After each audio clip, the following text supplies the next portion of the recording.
doctor Roberto Izurieta.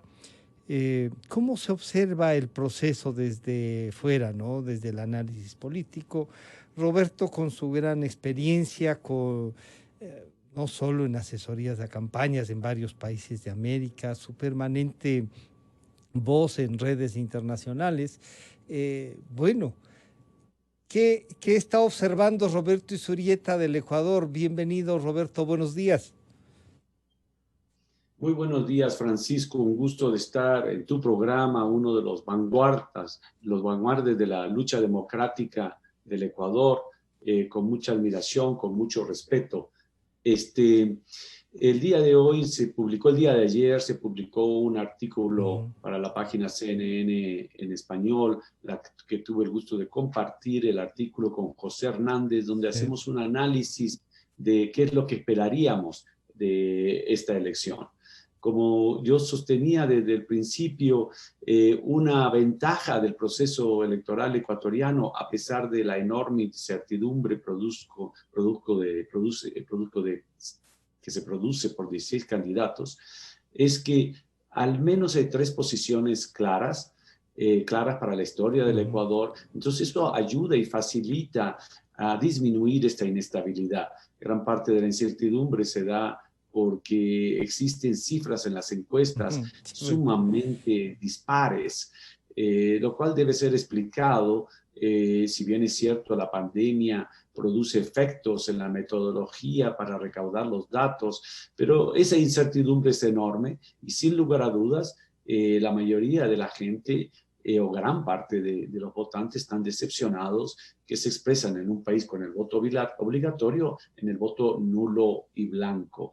Eso tiende a ser normal en crisis económicas, y en este caso una crisis de salud. Eso no es sano, pero es mucho menos sano que la gente pueda pensar que hay una solución mágica frente a la crisis. Ese tipo de opciones terminan siendo mucho más peligrosas para Claro, la lo que sociedad. pasa es que en la campaña sí han echado mano de estos 16, han echado mano algunos en generar este ambiente, ¿no? De soluciones mágicas, de el típico que era común en las plazas de nuestra ciudad. Ya sale la culebra, ya sale la culebra, mientras les vendían el ungüento para el dolor de la reuma, ¿no es cierto? Entonces, claro, esto ha afectado. Pero, Roberto, este artículo al que hace referencia, escrito por Roberto Izurieta y compartiendo con José Hernández, nos lleva también a pensar de que ha habido entonces un tamiz en la sociedad de estos 16 para llegar a 3 posiciones. Casi podríamos decir 3 visiones de país, en donde el Ecuador opta por decir sí, por aquí me decanto, y los 12 o 13, para poner uno más a lo mejor en discusión, están ahí, pero están porque les hemos financiado la campaña. Efectivamente, la ley electoral ecuatoriana produce el que tenga 16 candidatos. Yo creo que eso es más bien inevitable. La idea que si yo soy candidato y el Estado me paga mi campaña, pues lo vuelve muy atractivo. El cómo financiar las campañas electorales es de los grandes retos, no solamente en la región, sino en el mundo. Y es un tema sumamente difícil. Yo creo que esa solución no ayuda, sino por el contrario produce este efecto al cual tú te refieres. Lo que es interesante es que a pesar de esto que podría haber generado una confusión muy amplia en el electorado fue capaz de preescoger o concentrarse en 3 candidatos con posiciones sumamente claras, porque a veces también lo que existe es que tienes 3 candidatos que De no una está claro la tendencia, diferencia digamos. entre la una y la otra. Entonces, sí, aquí la gente sí está entendiendo y ha entendido por lo que ha respondido en los estudios, de que por acá están las cosas en las que hay que definir. Y eso ha sido el primer tamiz entonces. Y desde lo que ustedes han escrito, una segunda vuelta electoral no solo que parece posible, sino que como que ayudará también a consolidar esto de una autoridad mucho más legitimada, Roberto. sería una segunda vuelta es absolutamente necesaria en una situación donde existe esos niveles de dispersión, porque es la segunda vuelta, lo que yo diría un borre y va de nuevo, donde los ciudadanos pueden optar. Recordemos que en esta primera vuelta lo más probable es que los votos nulos y blancos, y quizás el mismo ausentismo, dependiendo cómo son las medidas de seguridad que tomen las autoridades en lo que respecta a la pandemia. Entonces, que es absolutamente necesario que se dé una segunda vuelta, y lo más probable en la segunda vuelta vamos a tener dos posiciones muy claras. Yo pongo el ejemplo de los Estados Unidos, donde en la elección interna de los demócratas tuvimos 20 candidatos, después fueron disminuyendo hasta que llegaron a la nominación del presidente Biden. Muchos de ellos decían y habían descartado al vicepresidente en ese momento Biden en muchas ocasiones, y fue Carolina del Norte la que revive sus posibilidades. Y fue un buen contraste, fue una buena elección para los ciudadanos, el que tenías a Trump, una persona con esa personalidad, más bien autoritario, y tenías Biden, que era un político que con había una estado carrera, su ¿no? tercera competencia, correcto, su tercera carrera presidencial, diputado, senador, más de 20 años, diputado, senador, y también vicepresidente, 8 años. Le decían que era muy parco, pero sin lugar a dudas, un hombre con enorme capacidad de gestión, inteligencia, capacidad, versus un Donald Trump del cual se dudaba de su capacidad, pero tenía su personalidad. Entonces Trump va a ser Trump, y Biden terminó siendo Biden. Esto es la vuelta a poner la casa en orden. Entonces yo creo que las opciones que tendría el Ecuador en segunda vuelta van a ser sumamente claros, porque corresponden a una historia que ha pasado el Ecuador que es sumamente Pero, y eso difícil. es bueno incluso para la democracia y la gobernabilidad, le dará un espacio, ¿no? Roberto, conversábamos antes de este diálogo con Luis Verde Soto y veíamos que se llega a un proceso incluso hasta el final, con declaraciones de que hay la posibilidad que se suspenda, de que no pase esto. Algunos alterados, hablando sobre el voto nulo también. Yo tengo la impresión de que más bien la gente se va a motivar y el voto nulo no va a tener para este primer tamiz, no va a tener la fuerza que algunos incluso han intentado. No estoy ahí, así es como no estoy, anule el voto. Y eso ha sido malo. No hay, digamos, una especie de consecuencia con la democracia desde las posturas individuales. ¿Cómo logramos? ¿Cómo ven ustedes esta falta de institucionalidad política, pero además de consecuencia y lealtad democrática entre los actores, Roberto? La democracia es un espacio vacío si no lo llenamos de acciones, y las acciones vienen de los ciudadanos. A lo que tú te refieres, en mi opinión, gran parte de la explicación de esta incertidumbre sobre si pasa o no pasa algo en el proceso es el resultado de que tiene 16 candidatos. Si tiene 16 candidatos y hay segunda vuelta, pues 14 no pasan. Y algunos de ellos pueden decir, no paso porque ha habido un proceso. Entonces puede ser que llegas a tener muchos conspiradores contra la democracia. Son gajes del oficio, eso es malo. Los Estados Unidos también lo vivió. El presidente Trump, después de la elección de noviembre, entró en un proceso nefasto que terminaron con los trágicos hechos del 6 de enero. Lo que tenemos que tener claro es que la democracia no requiere que el perdedor reconozca el resultado, pero una democracia que sea funcional y sólida sí requiere que los líderes respeten la democracia y respeten la voluntad popular.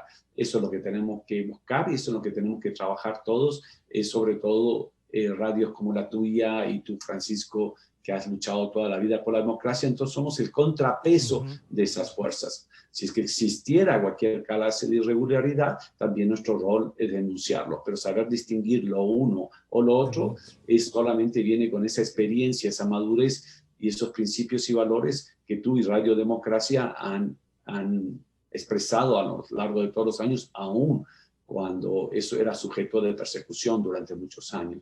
Entonces, sí, tenemos que trabajar todos en que así sea, respetar la voluntad popular, ayudar que la gente vaya a votar, porque en realidad la gente está definiendo su destino.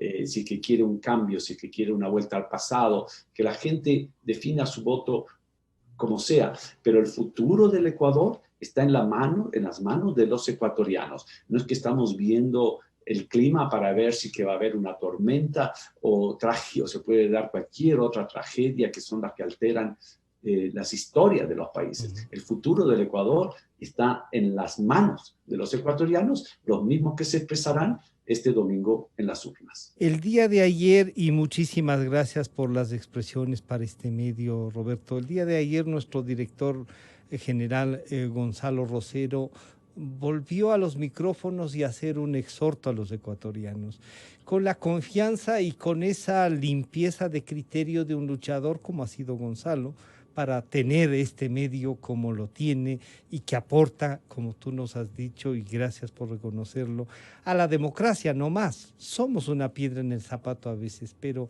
esa lucha, y Gonzalo dice, yo tengo fe en los ecuatorianos.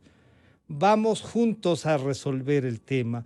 No es fácil y la gobernabilidad vendrá después, pero desde afuera, Roberto, todo esto que a veces con gran esperanza lo exponemos al público, se siente, hay un país que quiere salir adelante, que quiere, no sé si olvidar el pasado, pero sin no caer por lo menos en los mismos errores que hemos tenido y que son parte de la vida democrática, Roberto.